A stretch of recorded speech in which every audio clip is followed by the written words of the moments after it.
morning to all. In my last lecture, after introducing the perineum as a lowermost part of the trunk, I explained you the boundaries of the perineum and the divisions of the perineum. Now in the divisions, I told that somewhat a diamond-shaped perineum is basically divided by one transverse imaginary plane passing through both the ischial tuberosities into two somewhat triangular spaces. And these triangular spaces, the anterior one is the urogenital triangle, while the posterior one is the anal triangle. We have gone through the discussion of the anal triangle in last lecture. So today, just to complete the perineum, we have to complete this urogenital triangle. So today we will discuss about this urogenital triangle. Now this urogenital triangle, before going into the detail of this triangle, let me revise the boundaries of this triangle that can be easily seen in this image. Here one can see this triangle, the apex of the triangle, this one is the apex, that is directed forward and it's formed by the lower part of the pubic symphysis, that is by the arcuate pubic ligament. The base of the triangle is formed by that imaginary line that passes through both the ischial tuberosities, while each sides of the triangle is formed by the ischiopubic rami. And so this is the boundaries of the urogenital triangle. Apex directed forward by the lower part of the pubic symphysis, base by the imaginary line, passing through both the ischial tuberosities, and the sides is formed by the ischiopubic rami. Now we will discuss the urogenital triangle into certain layers because the structures are located layer wise. So first let me explain you the layered arrangement of the urogenital triangle, which are the different layers present in the urogenital triangle from superficial to deep. So here in this image, first get the image. This image is the coronal section, schematic presentation of the coronal section passing through this urogenital triangle. This one lower part is the urogenital triangle. Just catch it that this lower part is the urogenital triangle. Otherwise, this large part is the pelvis, true pelvis that contains the prostate with the prostatic urethra and the part of the urinary bladder. So this is the pelvis. This is the levator ani muscle forming the pelvic diaphragm and separating the pelvic cavity with that of the perineum. And this is the urogenital triangle. These two are the bony structure. They are the ischiopubic rami. And here in the lower part, this green line that can be easily observed is the membranous layer of the superficial fascia, that is known as the fascia collis. And superficial to that is the fatty layer of the superficial fascia. Okay? So layered wise arrangement of the structures within the urogenital triangle, let me tell you which are those layers. So external most is the skin, obviously. Just deep to skin there is a superficial fascia, and here in this layer, just like our neighbors, the superficial fascia is divided into two sub layers, that is a superficial fatty layer, deep membranous layer. So here this one is the fatty layer. These white structures which are having this black lines, that is a fatty layer, and deep to that is a strong membranous layer of the superficial fascia, that is known as the fascia collis in this region.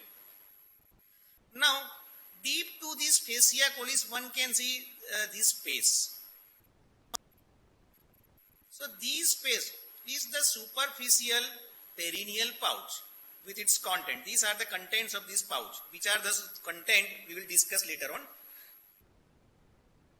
Now deep to the superficial perineal pouch, one more thick diaphragm like structure is extended. It's not a single, that is formed by the certain different structures, and that is known as the deep perineal pouch. It is known as the deep perineal pouch with their covering fascia. Now, as far as the covering fascia concerned, the lower part, the lower fascia here that can be easily seen, that is known as the perineal membrane. Now, this perineal membrane separates the superficial perineal pouch, what we have discussed just, to this deep perineal pouch. So, this perineal membrane separates both the pouches. This is the deep perineal pouch. This one is the perineal membrane, and this is superficial perineal pouch. And deep to this deep pouch, that is one more superior fascia, and that is known as the superior fascia of urogenital diaphragm. That is superior fascia of urogenital diaphragm.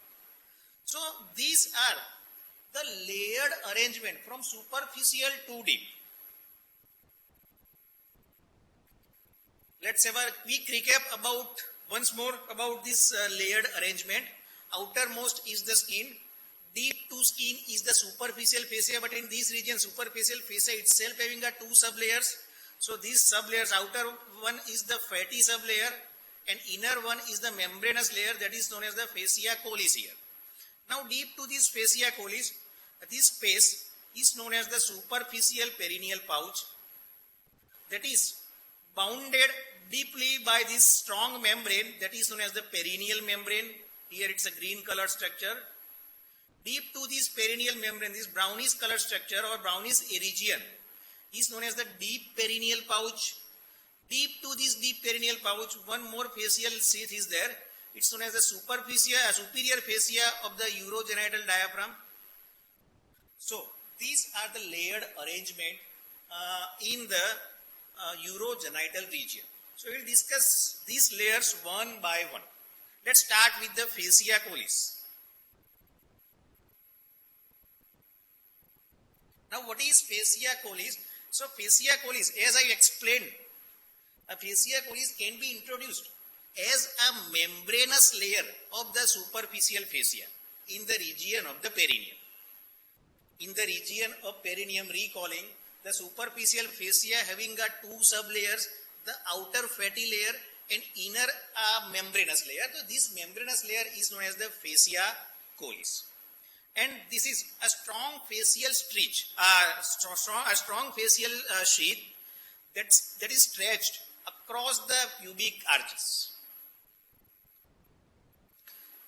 Now this figure, first get this figure here. This is the region of the perineum.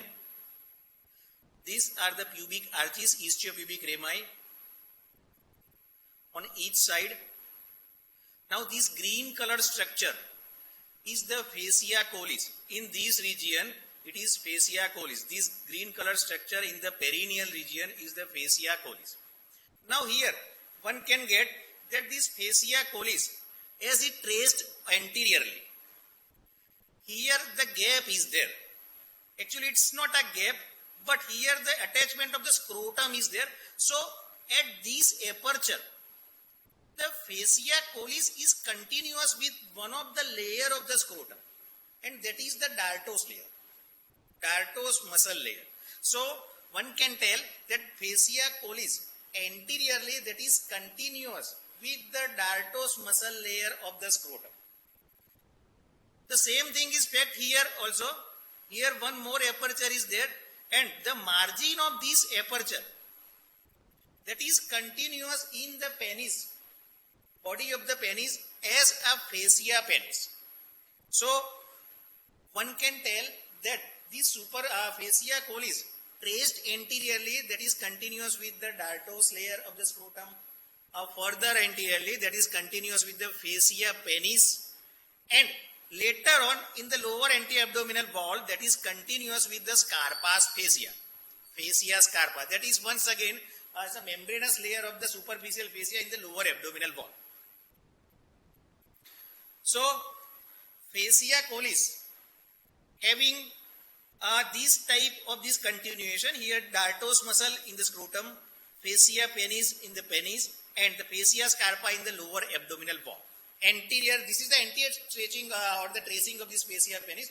Now, one that if you trace the or if we trace the fascia collis posteriorly, see here this line.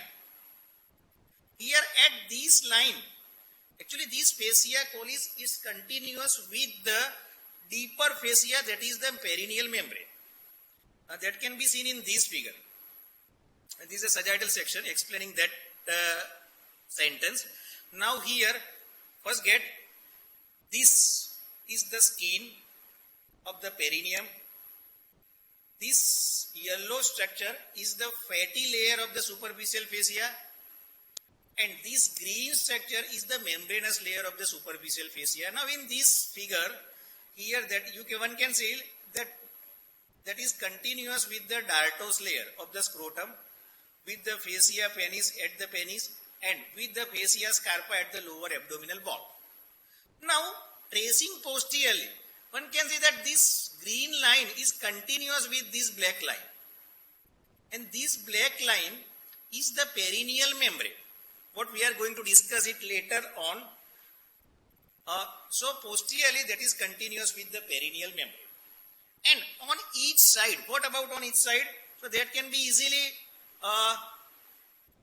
seen in this figure, that on each side this fascia collis, we are discussing the fascia collis. So on each side that is attached to this istiopubic rami, outer margin of the istiopubic rami. Here one can see that this is the istiopubic rami providing attachment to this fascia collis.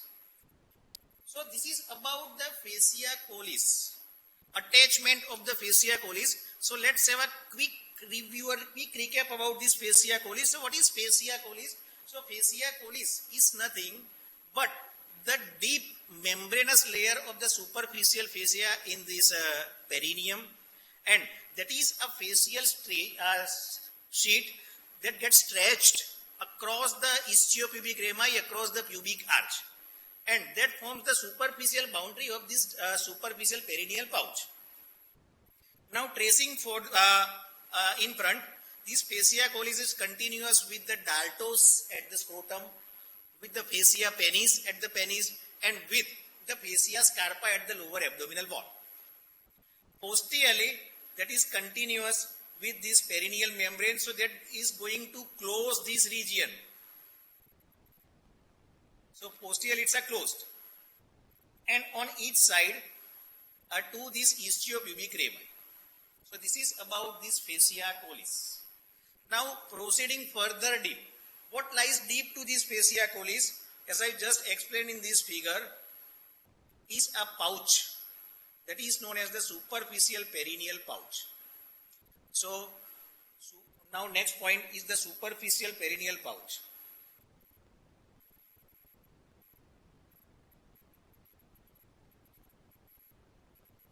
So what is superficial perineal pouch? As the name indicates, that is a pouch, means that is a space. So it's an interfacial space that is stretched across the pubic arch deep to the fascia collis. See here. Interfacial space. Just get my word. That is a space between the two facial layers. So one facial layer what we have just discussed, that is a fascia collis, and second facial layer which is a strong perineal membrane. What we are going to discuss it later.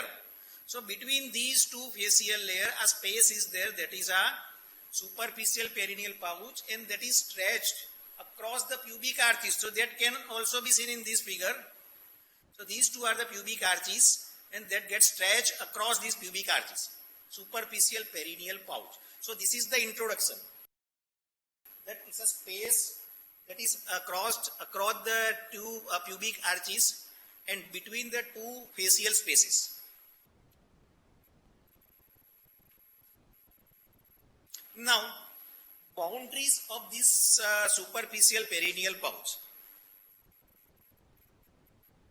Boundaries of the superficial perineal pouch can be these heading. What's the superficial boundary?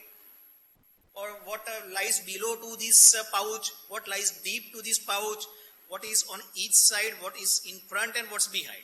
So that can be described under this heading. Now what about the superficial, deep and as well as the side to side boundaries that I just explained? Let's have a recall. This is superficial perineal pouch. So this is the superficial boundary of the perineal pouch, superficial perineal pouch. So that's a fascia collis. Superficial is bounded by the fascia collis. This one is the deep boundary. So deeply it is bounded by the perineal membrane. Now on each side that is bounded by the istiopubic rami, that can be easily seen. So superficial, deep as well as the side to side boundaries, that can be easily understood in this figure. Now what about this front boundary and what about the back boundary? So let me tell you first about the back boundary.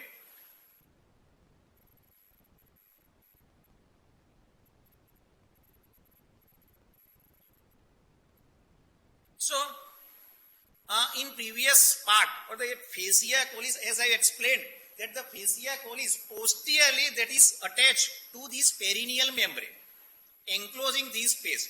So back boundary or the at the posterior aspect, this superficial perineal pouch is closed because of this fusion between these two fascial sheaths, a perineal membrane and fascia collis. These two fascial sheaths get fused at the posterior aspect, closing the superficial perineal pouch.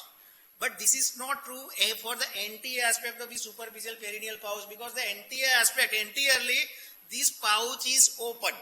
And why? That can be easily understood by this description what I have already described.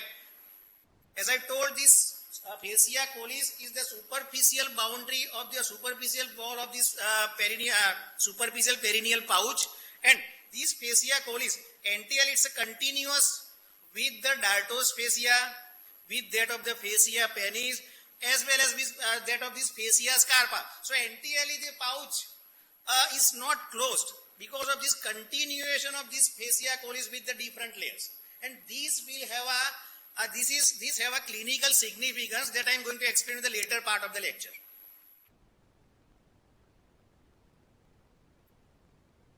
So this is about the boundaries or the walls of the superficial perineal pouch.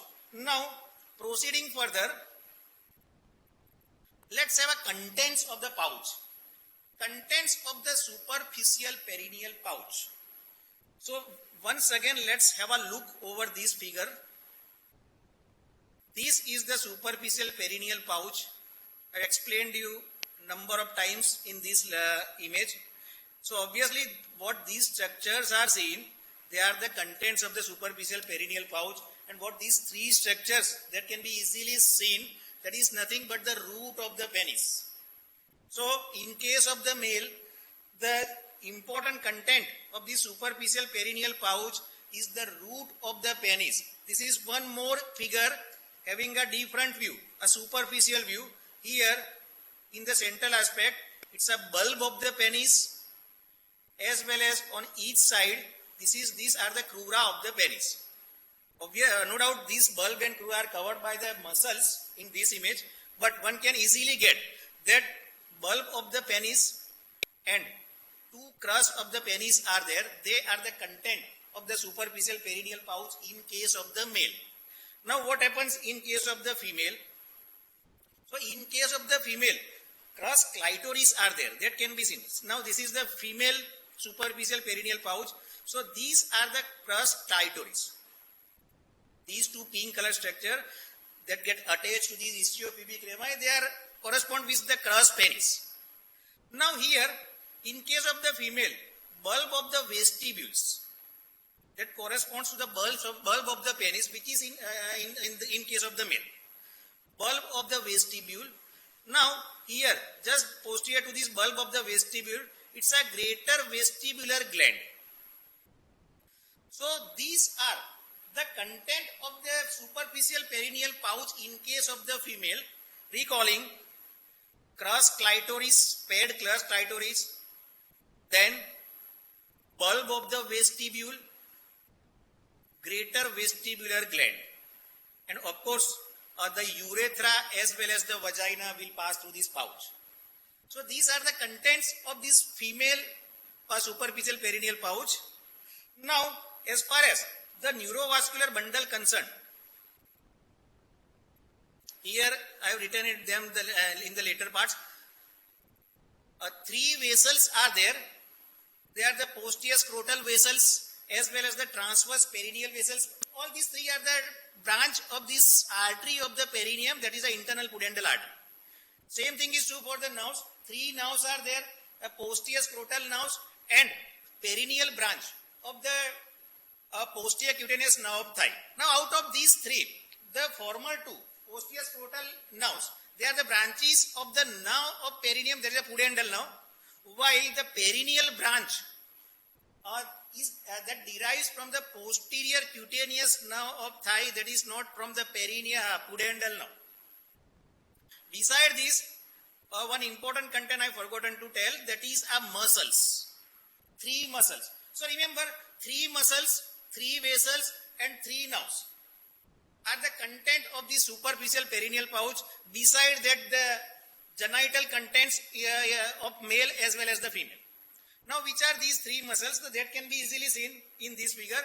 In case of the male, these two are the crura, that is covered by the ischiocavernosus muscle. So, a paired ischiocavernosus muscle covering the each crus. Then this is the bulb of the penis. So, that is covered by unpaired bipennate bulbospongiosus muscle. And beside this, in the part, one transversely placed muscle, that is known as the superficial transverse perineal muscles. So these three are the muscles. Now here, this bulb ischiocavernosus muscle covering the crus of the penis, and that is going to compress the crus and hampering the venous return from this cavernous cavernous spaces of the penis. So this is how that is going to, by hampering the venous return, that is going to maintain the erection of the penis. The same thing is true for the bulb of the penis, bulbospongiosus also, that is going to compress the bulb of the penis, impeding the venous return from the deep dorsal vein of the penis, and once again that is going to help in the maintenance of the erection of the penis. And this is the transverse perineal muscle, superficial, that gets attached to this perineal body, and that is going to fix the perineal body.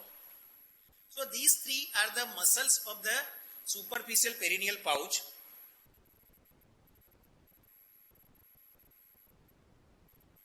Now here, the muscular content of the superficial perineal pouch in case of the female, by and large they are same. By and large they are same. A paired ischiocavernosus are there, a paired superficial transverse perineal muscles are there, but the bulbospongiosus, that is a bipennate muscle. Two halves are fused, so symmetrical muscles are there. But here in case of this female, that is not true. That gets split by these two openings. Openings of the urethra and openings of the vagina. So this is the bulbospongiosus muscle, split bulbospongiosus muscle. So once again, let's have a look over the content of this superficial perineal pouch to end the discussion of that pouch. First thing, root of the penis in case of the male, that consists of a crus of the paired crus and a unpaired bulb. In case of the female, it's a crus clitoris, bulb of the vestibule, greater vestibular glands, as well as the urethra and vagina. Three muscles, three vessels, and three nerves. So that's end the discussion of the superficial perineal pouch. Proceeding further deeply, we'll go to this perineal membrane. Here, this is the content of the superficial perineal pouch, but deep to that, one can easily see one light colored membrane, somewhat triangular shaped membrane is there, that is known as the perineal membrane. So, what is perineal membrane? So, in the introduction also I told about the different facial layers. So, at that time I told that perineal membrane is a strong facial sheath that presents between the two pouches, superficial perineal pouch and deep perineal pouch. So a strong facial sheath stretch across the pubic arch and that is located between the superficial and deep perineal pouch. Now this is a look of the perineal membrane, the green colored structure, somewhat triangular shape. That is a perineal membrane. And these are the istiopubic rami or the pubic arches. Now here one important point to be noted, that perineal membrane, in front of the perineal membrane, that is a gap. So here anteriorly the perineal membrane close to the apex of the perineal membrane is not pointed, that can be seen in this figure. This somewhat linear, a curved line is there, and here that gets thickened to form a ligament that is known as the transverse perineal ligament. One more look of the perineal membrane. Here this is a view of the pelvis from below, and these are the istiopubic rami, and this triangular shaped facial sheath is the perineal membrane, and here a transverse perineal ligament is there, and through that gap one arrow is shown between the transverse perineal ligament and pubic symphysis, lower part of the pubic symphysis, one arrow is shown.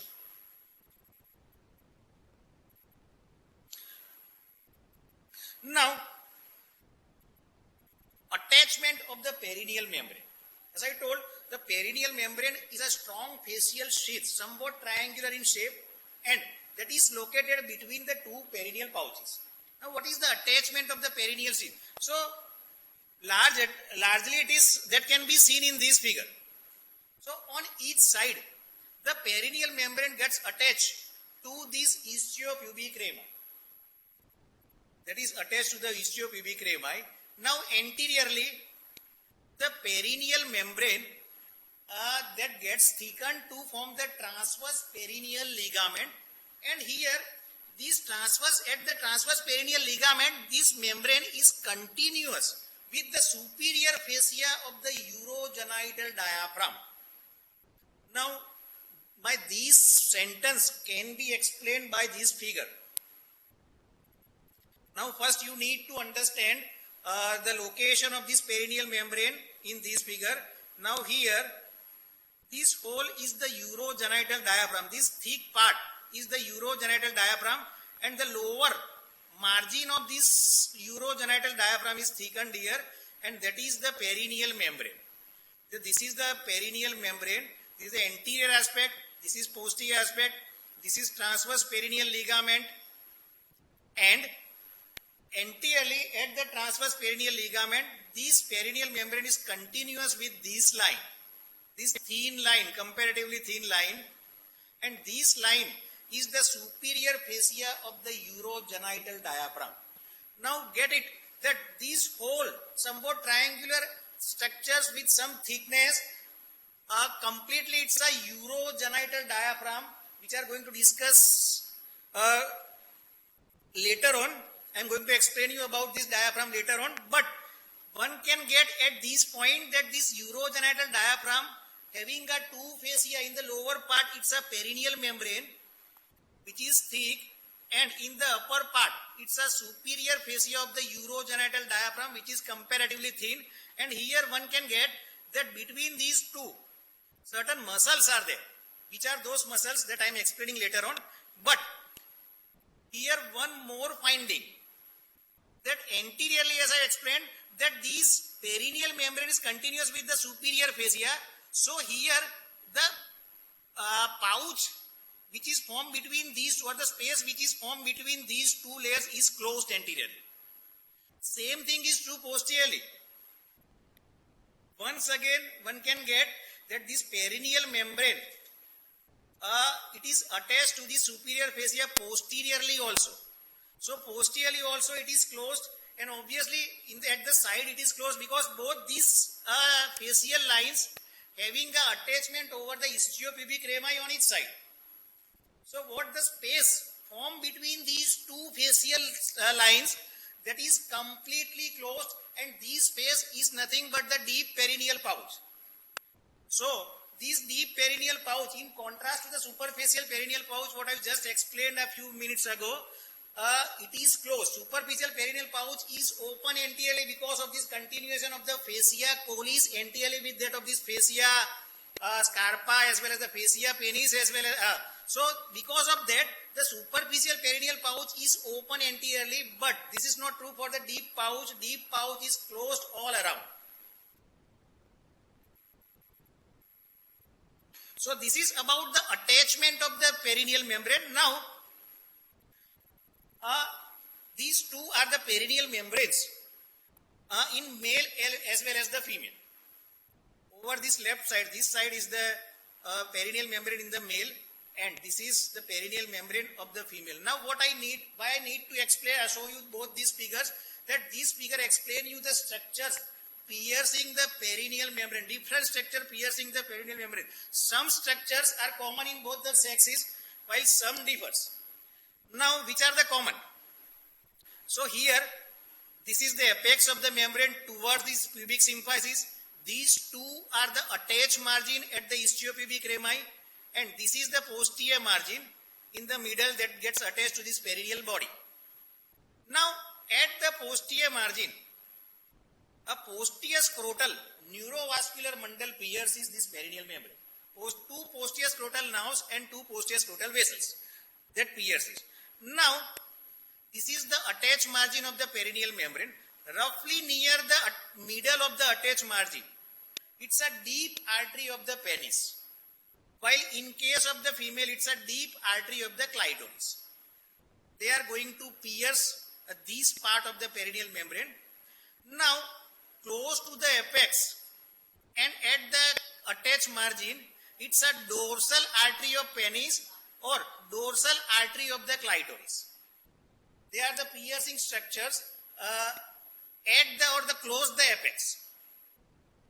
While roughly in the middle, in case of the male, it's a urethra, and on each single urethral opening is there, and on each side of the urethral opening of the duct of the bulbourethral gland is there.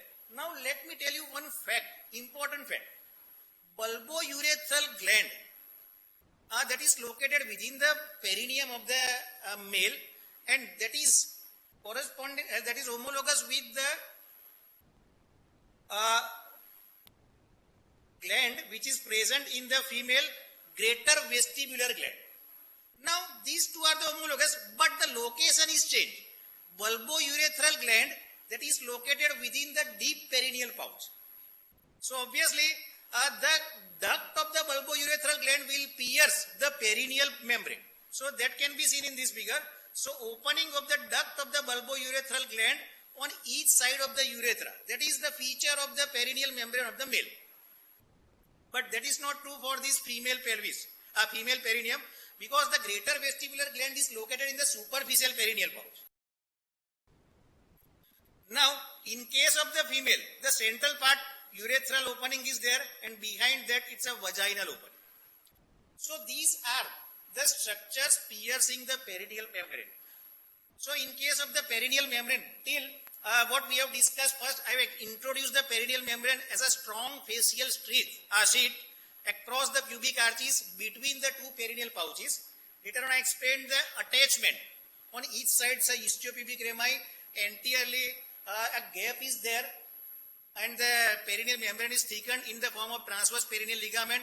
Posteriorly, that is continuous with the superior fascia of the urogenital diaphragm to close the deep perineal pouch, and these are the structures piercing the perineal membrane. So this completes the discussion of the perineal membrane. Now proceed further deep. Deep to the perineal membrane is the deep perineal pouch. Let's have once again the disposition, layered disposition in the urogenital region. Outermost is the skin, deep to the skin. Recalling, deep to the skin is the superficial fascia. In this region, the superficial fascia itself is having a two sublayer. The outer layer is a fatty, and the inner layer is a strong membranous layer, that is a fascia collis. Now deep to the superficial fascia or the fascia collis is the superficial perineal pouch, which is bounded on the deeper aspect by the perineal membrane. Now, as soon we remove the perineal membrane, the deep perineal pouch will be exposed. So, this is the deep perineal pouch. So, first, deep perineal pouch lies once again, that is a interfacial space. The space between these two green colored fascia, which are shown green colored in this image. The superficial fascia is the perineal membrane and the deeper fascia is the superior fascia of the urogenital diaphragm. And between these two fascial sheets, a deep perineal pouch is there. Now, what about the boundary of the pouch? Now, majority of the boundary can be seen in this figure only. Superficial boundary is the perineal membrane. Deep boundary is the superficial or the superior fascia of the urogenital diaphragm. On each side, that is a pubic arch. Now, anteriorly, above, that is a superior fascia of the urogenital diaphragm, below by the perineal membrane. Now, what is in front? So, once again, you need to see this figure. Actually, I have explained this figure in the superficial perineal pouch as well as in the perineal membrane, that this is the inferior fascia or the perineal membrane forming the lower boundary, and this is the upper boundary, superior fascia, and both are continuous here. So, anteriorly the pouch is closed. I have explained you this point in the previous point with the perineal membrane. The deep perineal pouch is closed all around. So, anteriorly that gets closed by the fusion of these two fascia, and the same thing is true posteriorly also. These two fascia, once again, they are going to fuse posteriorly and the pouch is completely closed. Deep perineal pouch. So, these are the boundaries of the deep perineal pouch. Now, our next point is the content. I enumerated the content. Membranous urethra, that is in both the sexes. Now, in case of the male, just few minutes ago I explained the bulbourethral gland is located within the deep perineal pouch. So, bulbourethral gland is the content of the male deep perineal pouch. In this figure that can be seen, this is a male perineum, this is deep perineal pouch, this one is the membranous urethra, and on each side of the urethra, this dark colored structure, they are the bulbourethral gland, and this is the duct of these glands, and these ducts are piercing the perineal membrane on each side of the urethra. So, let's come to the content. Membranous urethra in both the sexes, bulbourethral gland with its duct in case of the male, while in case of the vagina, in case of the female, it's a vagina. And later other contents are the neurovascular bundles.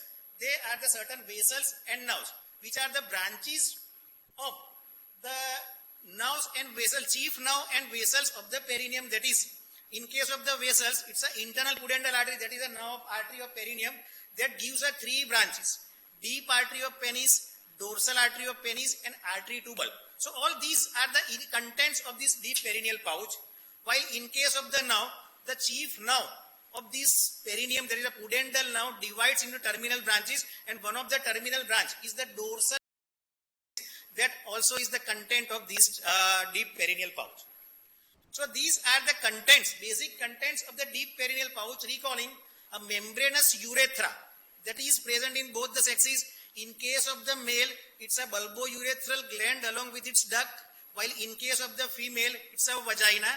And beside this, the vessels, they are the branches of the internal pudendal artery, an artery that is a deep and dorsal artery of the penis, as well as the artery to the bulb of the penis. While as far as nerve concerned, it's the dorsal nerve of the penis. So, this is about the deep perineal pouch. So, we have discussed up to this layer. We have started from this superficial fascia, that is from the fascia collis. We discussed this superficial perineal pouch, then the perineal membrane, and the deep pouch. Now, superior to the deep pouch, that is a superior fascia of the urogenital diaphragm. It's a thin facial layer is there. That is known as the superior. It's labeled here also.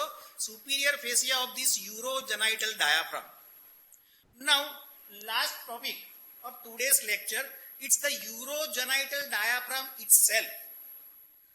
Now, what is urogenital diaphragm? So, urogenital diaphragm. Now, see, this content of this deep perineal pouch along with these two facial sheaths, that is a perineal membrane and superior fascia, together form a urogenital diaphragm.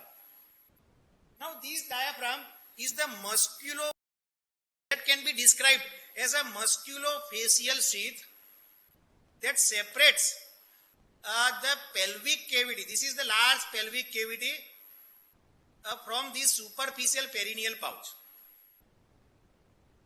Once again, it's a musculofacial sheath. Why it's a musculofacial? Because two facial layers are there, as well as the content of this deep perineal pouch is the muscles that we are going to discuss. They also are there. It's a musculofacial sheath that is going to separate the large pelvic cavity from the superficial perineal pouch. So that is the urogenital diaphragm. It's a musculofacial partition. Now, which are the component of the diaphragm? Now, component of the diaphragm, as I explained, it's a musculofacial partition.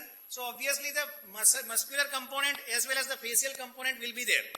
As far as the facial component concerned, both the component I explained you, the lower component, the superficial component is the perineal membrane, and the upper or the deep component is the superior fascia of the urogenital diaphragm. So, they are the facial component, while the muscular component, these muscular component are nothing but the muscles located within the deep perineal pouch, and these muscles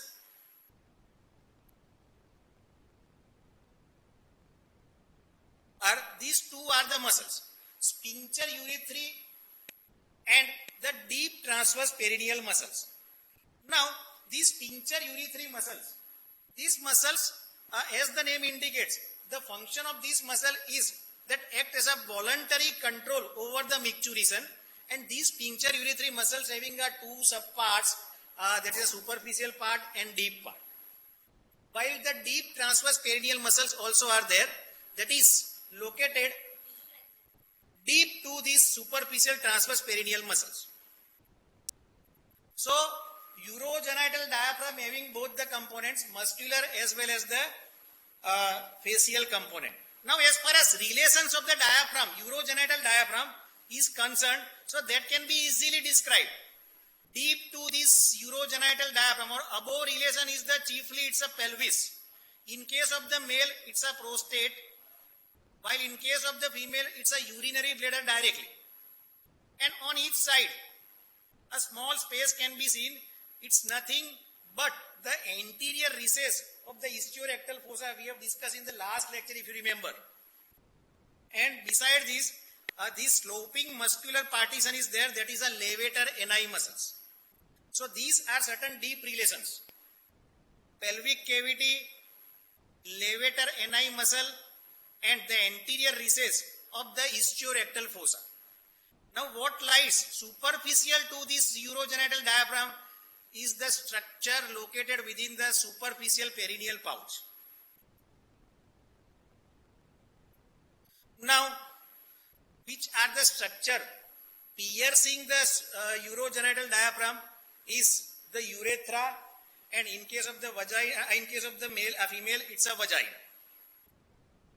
And lastly, as far as the function of the diaphragm concerned, what I have enumerated first is the support to the pelvic organ. In case of the male, directly prostate is there, while in case of the female, urinary bladder is there. So these are this diaphragm is going to support the pelvic viscera. These muscles of the deep perineal pouch, they act as a constrictor to the vagina. They are going to fix the perineal body, because both this deep transverse perineal muscle that gets attached to this perineal body, as well as this sphincter urethrae muscles also gets attached to the perineal body. And as far as the sphincter urethra muscle concerned, the name itself suggests that is going to control or the voluntary control over the micturition. So these are the functions of this functions of this urogenital diaphragm. Lastly, one important applied aspect associated with these certain layers, that is a ruptured membranous urethra below the perineal membrane. Once again, ruptured membranous urethra below the perineal membrane. So below the perineal membrane, that is an indicative that it's a rupture taken place within the superficial perineal pouch. It's quite obvious that because it's a below the perineal membrane. Now let me show the figure so that would have a better explanation. This is the perineal membrane. And here below the perineal membrane, if the urethra gets ruptured, so obviously the extravasation of the urine will be in the superficial perineal pouch. And as I explained in the superficial perineal pouch, that this pouch is open anteriorly, and that having a communication with the space of the scrotum deep to this dartos muscle, in the penis deep to the fascia penis, and in case of the anti-abdominal wall deep to the scarpa, fascia scarpa. All these space are communicated with the superficial perineal pouch. So as the urine gets collected more and more, this urine will pass into these spaces in the scrotum, in the penis, as well as in the lower part of the anterior abdominal wall. But important point, that urine is prevented from passes into the anterior part of the thigh because of the attachment of the fascia lata with that of the fascia scarpa. So that strong attachment will prevent the urine passing in the anterior part of this thigh. So this completes about this perineum.